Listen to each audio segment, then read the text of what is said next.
नमस्कार, news India देख रहे हैं आप। घड़ी का इशारा 9 बज चुके हैं और नेशन एट 9 पे मैं हूं आपके साथ पूजा मोहन पांडे। बुलेटिन की शुरुआत करते हुए सबसे पहले रुक करेंगे प्रधानमंत्री मोदी की खबर का। जी हां, आज प्रधानमंत्री मोदी पहले राष्ट्रीय प्रशिक्षण सम्मेलन का उद्घाटन करने वाले हैं। साथ ही देश भर के प्रशिक्षण और शोध संस्थानों में इसमें शामिल होने वाले 1500 यानी कि 1500 से ज्यादा प्रतिभागियों को संबोधित भी करेंगे। एक आधिकारिक बयान में उन्होंने कहा कि पीएम मोदी प्रशासनिक सेवा के क्षमता निर्माण के माध्यम से देश में शासन प्रक्रिया और नीति क्रियान्वयन में सुधार के समर्थक रहे हैं। राष्ट्रीय प्रशासनिक सेवा क्षमता निर्माण कार्यक्रम मिशन कर्मयोगी की शुरुआत की गई ताकि सही दृष्टिकोण, कौशल और ज्ञान के साथ भविष्य की जरूरतों के अनुरूप प्रशासनिक सेवा तैयार की जा सके। ये सम्मेलन इसी दिशा में एक और कदम है।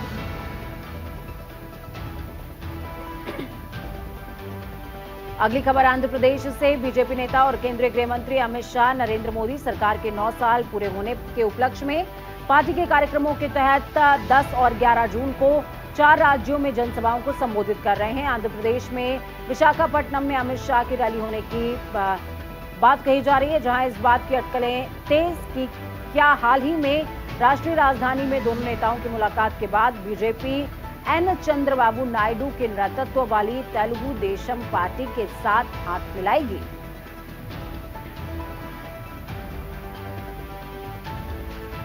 एक ओर जहां विपक्ष की 23 जून को बड़ी बैठक पटना में होने वाली है, वहीं दूसरी ओर बीजेपी में भी मंथन का दौर जारी है। 2024 में आगामी लोकसभा चुनाव के साथ ही इसी साल 2023 के अंत में कई राज्यों में विधानसभा चुनाव होने वाले हैं। चुनाव से पहले भाजपा बड़ी रणनीति बनाने की तैयारी में। इसके लिए केंद्रीय नेतृत्व में बीजेपी शासित राज्यों के मुख्यमंत्री और उप मुख्यमंत्रियों की आज बैठक बुलाई गई।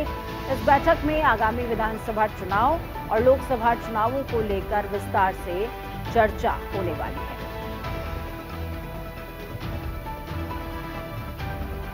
रुक करेंगे देश की राजधानी दिल्ली का। केंद्र सरकार के अध्यादेश के खिलाफ आज आम आदमी पार्टी रामलीला मैदान में महारैली कर रही है। 12 साल बाद रामलीला मैदान में एक बार फिर से दिल्ली के सीएम अरविंद केजरीवाल किसी राजनीतिक रैली को संबोधित करने वाले हैं। रामलीला मैदान से ही राजनीति में शुरुआत करने वाले केजरीवाल आज केंद्र की बीजेपी सरकार के खिलाफ अध्यादेश के बहाने अपनी ताकत की झलक दिखाने की कोशिश करेंगे।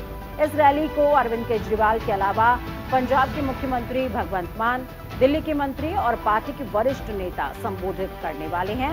ये महारैली बीजेपी की अगुवाई वाली केंद्र सरकार द्वारा बीते 19 मई को लाए गए अध्यादेश के विरोध में की जा रही है। 11 मई को सुप्रीम कोर्ट ने अपने आदेश के जरिए दिल्ली में अफसरों की ट्रांसफर, पोस्टिंग और विजिलेंस पर चुनी हुई सरकार को नियंत्रण दिया था, लेकिन केंद्र सरकार ने अध्यादेश लाकर सुप्रीम कोर्ट के फैसले को ही पलट दिया, जिसके बाद अब आम आदमी पार्टी रैली करने वाली है। अब बात कर लेते हैं हरियाणा की। पिछले एक हफ्ते से प्रदेश में बीजेपी और जननायक जनता पार्टी यानी कि जेजेपी गठबंधन में चल रही तकरार को लेकर मुख्यमंत्री मनोहर लाल ने इस पर विराम लगा दिया है। मनोहर लाल का कहना है कि जजपा के साथ गठबंधन जारी है और जारी रहेगा। गठबंधन में किसी तरह की कोई दिक्कत नहीं है। मनोहर लाल का साफ तौर पर कहना कि हरियाणा प्रभारी संगठन की मजबूती के लिए काम कर रहे हैं। दूसरा, उनके सामने लोकसभा और विधानसभा के चुनाव भी हैं। वहीं विप्लव देव के साथ मुलाकात के सवाल पर मनोहर लाल ने कहा कि उनके साथ हुई बैठक में तमाम मुद्दों पर विस्तार से बातचीत हुई है।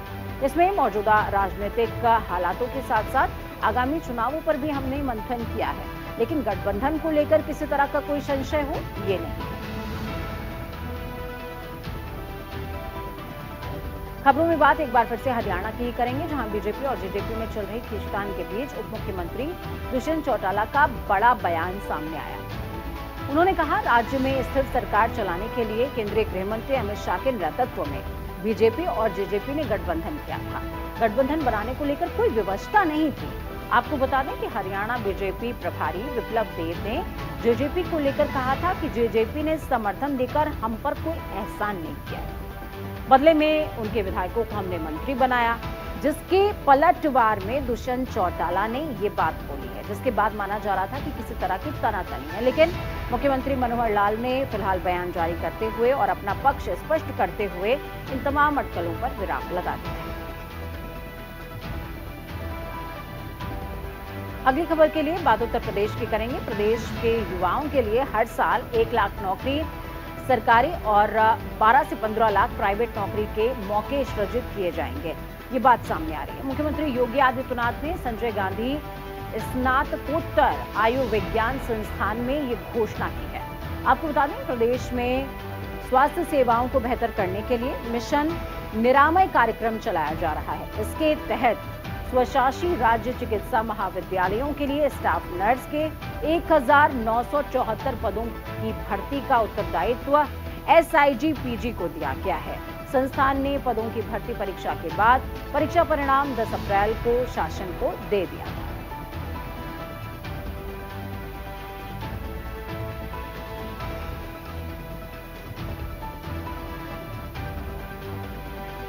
वहीं दूसरी तरफ आपको बताएंगे कि किस तरीके से पंजाब विधानसभा चुनावों के लिए अब पंजाब का रुख करेंगे। दिल्ली में अधिकारियों के तबादलों और नियुक्तियों पर केंद्र सरकार की ओर से लाए गए अध्यादेश को मानसून सत्र में पारित होने से रोकने के लिए जहां आम आदमी पार्टी ने देश भर में विपक्षी पार्टियों का समर्थन जुटाना शुरू किया है, तो वहीं पार्टी की अपनी सरकार पंजाब में है, जहां विशेष सत्र बुलाकर इसके खिलाफ निंदा प्रस्ताव भी लाने जा रही है। पंजाब में 19 और 20 जून को पंजाब विधानसभा का विशेष सत्र बुलाने को कैबिनेट ने मंजूरी दे दी। हालांकि अध्यादेश के खिलाफ निंदा प्रस्ताव लाने की आधिकारिक पुष्टि अभी तक नहीं की गई है, लेकिन मुख्यमंत्री कार्यालय के एक सीनियर ऑफिसर ने कहा कि कोई गुप्त एजेंडा है, इसके बारे में अभी खुलासा नहीं किया जा सकता है। अब बात करेंगे देवभूमि उत्तराखंड की। बीते दिनों सामने आए लव जिहाद के मामलों ने सरकार की चिंता में इजाफा कर दिया है। बताया जा रहा है कि प्रदेश में पिछले 3 महीने में 46 से ज्यादा केसेस दर्ज किए गए। हिमाचल प्रदेश से लगा दून, विकासनगर, उत्तरकाशी, गौचर, हरिद्वार सहित जो तमाम क्षेत्र हैं, वहां पर अतिक्रमणों से सरकार निपट रही है। सरकार के लिए अब लव जिहाद भी एक नई चुनौती बन गया। इसको देखते हुए सीएम पुष्कर सिंह धामी ने हाई प्रोफाइल बैठक बुलाई।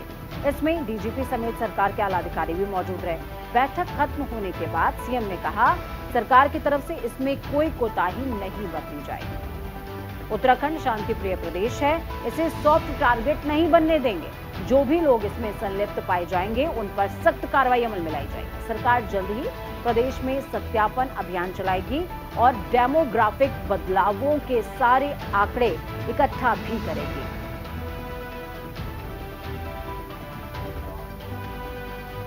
अब बात बिहार की कर लेते हैं। आरजेडी अध्यक्ष लालू प्रसाद आज 76 साल के हो गए हैं।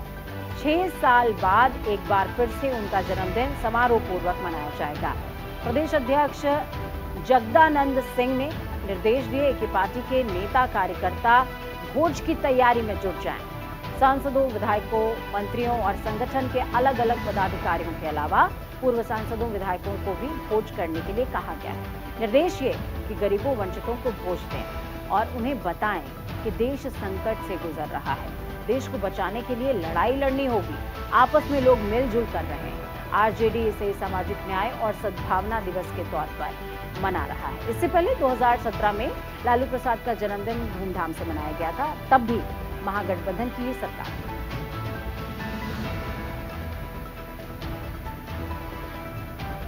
अब बात करते हैं राजस्थान की। राजस्थान में इस साल चुनाव होने हैं। ऐसे में बीजेपी और कांग्रेस दोनों चुनाव में जीत के लिए पूरा दम लगा रहे हैं। सत्ताधारी कांग्रेस की बात अगर की जाए तो मुख्यमंत्री अशोक गहलोत अपने 2 दिवसीय दौरे पर आज बांसवाड़ा जिले में पहुंचेंगे। सीएम के साथ राजस्थान कांग्रेस प्रभारी सुखजिंदर सिंह रंधावा भी होंगे। सीएम कई कार्यक्रमों में प्रतिभाग लेंगे और योजनाओं का शिलान्यास भी करेंगे। साथ ही जनसभा को संबोधित भी करेंगे। साथ ही वागड़ के बांसवाड़ा, डूंगरपुर जिले की सभी विधानसभाओं के कार्यकर्ताओं से संवाद स्थापित करेंगे। अशोक गहलोत के सीएम के इस तीसरे कार्यकाल में 4.5 साल में अब तक ये 13वीं बार होगा जब वो मारवाड़ का रुख कर रहे हैं और रविवार और सोमवार को 14वीं बार वो मारवाड़ का रुख कर रहे हैं, आ रहे हैं। सबसे बड़ी बात आप ये समझिए कि मारवाड़ के रुख करने के पीछे कांग्रेस की वजह क्या है। कांग्रेस के पास मारवाड़ में उतनी सीटें नहीं हैं, उतना संख्या बल नहीं है जितना होना चाहिए और अशोक गहलोत जादूगर के तौर पर जाने जाते हैं और वो मारवाड़ को वापस से कांग्रेस के हिस्से में खींचना चाहते हैं। खबरों में रुक करेंगे मध्य प्रदेश का। प्रदेश की महिलाओं के लिए 10 जून का दिन खास रहा, बड़ा दिन था। इस दिन प्रदेश के मुख्यमंत्री शिवराज सिंह चौहान ने लाडली बहना योजना लॉन्च की। उन्होंने एक क्लिक से करीबन 1.25 करोड़ महिलाओं के खातों में सीधे तौर पर 1000 रुपए ट्रांसफर कर दिए। इस दौरान सीएम शिवराज ने अपनी एक और घोषणा से पूरे प्रदेश को चौंका दिया। उन्होंने कहा, आने वाले समय में एक नहीं बल्कि 3000 रुपए लाडली बहनों को दिए जाएंगे। जबलपुर जिले में लाडली बहना योजना कार्यक्रम में मुख्यमंत्री शिवराज सिंह चौहान ने कहा, अभी तक 23 साल या उससे ज्यादा उम्र की शादीशुदा बहनों को योजना का लाभ मिलता था, लेकिन कन्यादान योजना में कई बेटियों की शादी 21 साल में ही हो गई है। तो अब जो 21 साल की बेटी भी है, उनको भी लाडली बहना योजना का लाभ सीधे तौर पर मिलेगा। अब बात महाराष्ट्र की कर लेते हैं। एनसीपी के 25वें स्थापना दिवस के मौके पर पार्टी प्रमुख शरद पवार ने कई बड़ी घोषणाएं कर दी। उन्होंने सुप्रिया सुले और प्रफुल्ल पटेल को कार्यकारी अध्यक्ष बनाने का ऐलान कर दिया। इसके बाद उन्होंने एक पीसी करी। यहां उन्होंने कई सवालों के जवाब देते हुए स्पष्ट किया कि सभी लोगों के पास कोई ना कोई जिम्मेदारी पहले ही है, इसलिए किसी के खुश होने या ना होने का कोई सवाल ही नहीं उठता। शरद पवार ने कहा, जयंत पाटिल महाराष्ट्र में एनसीपी के अध्यक्ष हैं, अजीत पवार विपक्ष के नेता हैं। जिन लोगों का चयन किया गया है, उनके नाम पिछले महीने के दौरान वरिष्ठ लोगों के द्वारा दिए गए थे। आज घोषणा की गई है। कुछ साथियों को जिम्मेदारी देनी चाहिए, यही सोचकर हमने फैसला किया है। हमें खुशी है कि हमारे साथियों ने ये जिम्मेदारी ले ली है और अब जिम्मेदारी पर काम करेंगे। आपको बता दें, सुप्रिया सुले और साथ में यहाँ पर जो अन्य लोग हैं, उनको जो जिम्मेदारी दी गई है उसको वो निष्ठा से निभाएंगे। इस बात का जिक्र उन्होंने दोहराया है।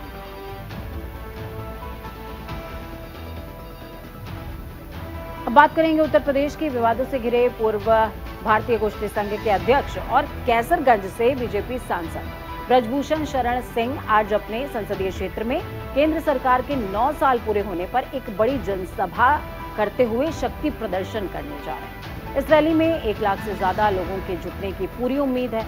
इसके आयोजक खुद ब्रजभूषण शरण सिंह हैं, जबकि मुख्य अतिथि के तौर पर मध्य प्रदेश के उच्च शिक्षा मंत्री मोहन यादव शिरकत करेंगे। रैली की तैयारियां जोरों शोरों से शुरू हो गई हैं। इस रैली को अयोध्या में 5 जून को हुई जन चेतना रैली से जोड़कर देखा जा रहा है। हालांकि इस रैली को रद्द करना पड़ा था। सियासी जानकार इस रैली को सांसद ब्रजभूषण शरण सिंह के शक्ति प्रदर्शन से जोड़ करके भी देख रहे हैं कि अयोध्या में ब्रजभूषण जो नहीं कर पाए थे, अब वो कैसरगंज में करेंगे। हालांकि मौका और दस्तूर इस बार बदला हुआ है। मौका है केंद्र की सरकार के 9 साल पूरे होने का, और इस रैली के दौरान उनको तमाम योजनाएं जो सरकार लोगों के लिए चला रही है, उनको लोगों को बताना है। खबर महाराष्ट्र से है, जहां भारत राष्ट्र समिति बीआरएस ने पार्टी विस्तार की बड़ी कवायद के तहत प्लानिंग शुरू कर दी है। जहां केसीआर की पार्टी सभी 288 विधानसभा क्षेत्रों में अभियान चलाने की योजना बना रही है। बीआरएस के राष्ट्रीय अध्यक्ष और मुख्यमंत्री के चंद्रशेखर राव ने पार्टी नेतृत्व को अभियान चलाने का सुझाव दिया है। उन्होंने सभी वर्गों के लोगों की भागीदारी के साथ हर गांव में 9 समितियों का गठन करने के लिए कहा। आपको बता दें, महाराष्ट्र से अलग अलग पार्टियों और सामाजिक संगठनों के नेताओं का बीआरएस में शामिल होना जारी है।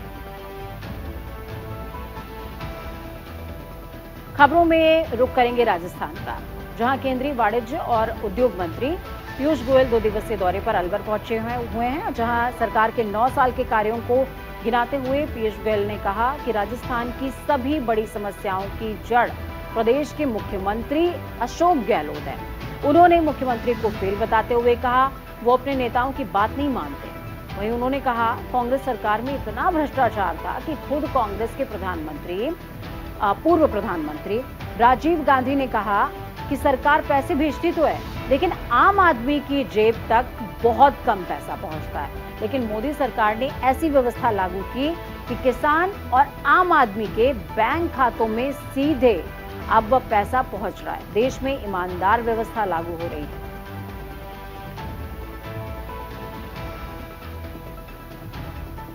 खबर उत्तर प्रदेश से, जहां केंद्रीय विदेश मंत्री डॉक्टर एस जयशंकर यूपी के वाराणसी में G20 विकास मंत्रियों की बैठक की अध्यक्षता करेंगे। ये बैठक आज से 13 जून के बीच वाराणसी में आयोजित की जा रही है। तो वहीं प्रधानमंत्री नरेंद्र मोदी वीडियो कॉन्फ्रेंसिंग के माध्यम से सभा को संबोधित करने वाले हैं। आपको बता दें, वाराणसी विकास मंत्रियों की बैठक ऐसे समय पर हो रही है जब विकास से संबंधित चुनौतियां अपने चरम पर हैं। इनमें आर्थिक मंदी, ऋण संकट, जलवायु परिवर्तन के प्रभाव, प्रदूषण के नुकसान, बढ़ती गरीबी और असमानता, जीवन यापन और भू राजनीतिक संघर्ष और बढ़ता तनाव शामिल है। हालांकि योगी आदित्यनाथ तमाम अतिथियों का स्वागत करने के लिए भी वाराणसी पहुंचे हैं। खबर हिमाचल से, जहां मंडी जिला की जानवी बाल विधानसभा में मुख्यमंत्री चुनी गई, वहीं अब बाल सरकार का चयन होना है। हिमाचल विधानसभा के स्पीकर कुलदीप पठानिया ने कहा कि देश भर के 17 साल से कम उम्र के 1108 बच्चों में से 68 बाल विधायक चुन लिए गए हैं। पठानिया ने कहा कि कल बाल विधानसभा सत्र के दौरान बच्चे विधायक, स्पीकर, मंत्री और मुख्यमंत्री की भूमिका में नजर आएंगे। आपको बता दें कि 68 बाल विधायकों में से 63 बच्चे हिमाचल प्रदेश से संबंध रखने वाले, जबकि 5 बाहरी राज्यों के हैं। वहीं जल्द प्रोटेम स्पीकर का चयन भी किया जाएगा, जो बाल विधायकों को शपथ दिलाएगा। उसके बाद कैबिनेट गठन, नेता प्रतिपक्ष और स्पीकर का चयन किया जाएगा।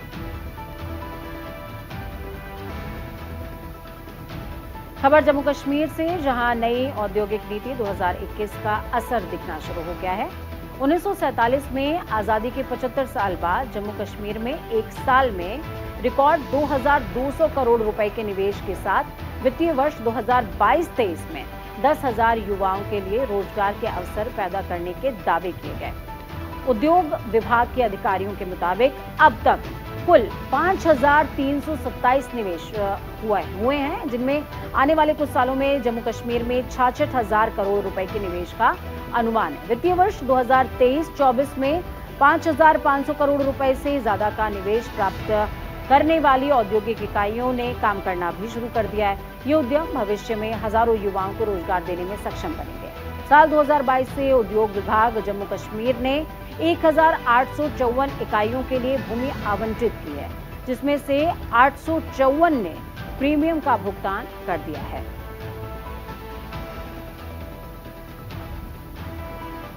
खबर कर्नाटका से, जहां कर्नाटक के मुख्यमंत्री सिद्धरामैया आज एक बस कंडक्टर की भूमिका निभाने वाले हैं और शक्ति योजना की शुरुआत करेंगे, जिसके तहत राज्य द्वारा संचालित बसों में महिलाओं को मुफ्त यात्रा की सुविधा दी जाएगी। ये योजना विधानसभा चुनाव में कांग्रेस की 5 गारंटी के वादों में से एक है।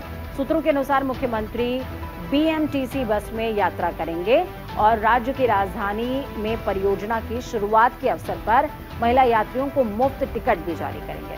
तो ये मंत्री और विधायक अपने अपने जिलों और साथ में निर्वाचन क्षेत्र में एक साथ सेवाओं को हरी झंडी दिखाने वाले हैं। मुख्यमंत्री कार्यालय के एक बयान में उन्होंने कहा, सिद्धरामैया ने विधायकों के साथ जिला प्रभारी मंत्रियों को ये सुनिश्चित करने के निर्देश दिए हैं कि शक्ति योजना जाति, धर्म और वर्ग से परे सभी पात्र लाभार्थियों तक पहुंच सके।